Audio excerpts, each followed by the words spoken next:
Welcome to the Slop Farm. Enjoy the video. In this video, I will show you how to make a Lamborghini Urus with cardboard.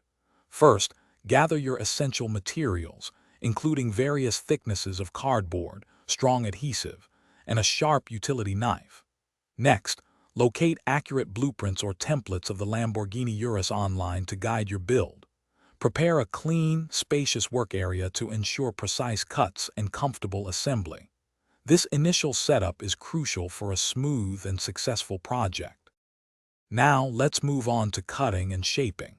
Using your templates, meticulously cut out each individual body panel from the cardboard.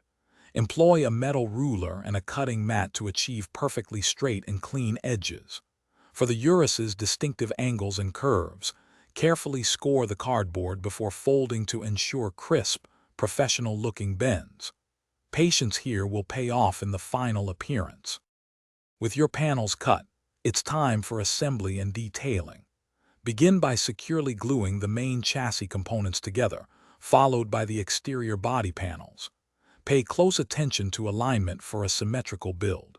Next, craft smaller details such as windows, wheels, and even a basic interior to bring your Urus to life. Don't forget to reinforce key structural points with extra cardboard layers for a robust model. Finally, let's add those finishing touches. Apply a light, even coat of primer to all cardboard surfaces, ensuring a smooth base for your paint. Then carefully paint your Lamborghini Urus, using colors that mimic the real vehicle's luxurious finish. Consider adding clear coats for a glossy, protective layer. Once dry, your incredible cardboard creation is ready for display. For more great deals, including the Shark AI Ultra Robot Vacuum, check the links in the description below. Thanks for watching. Consider subscribing if we helped you today.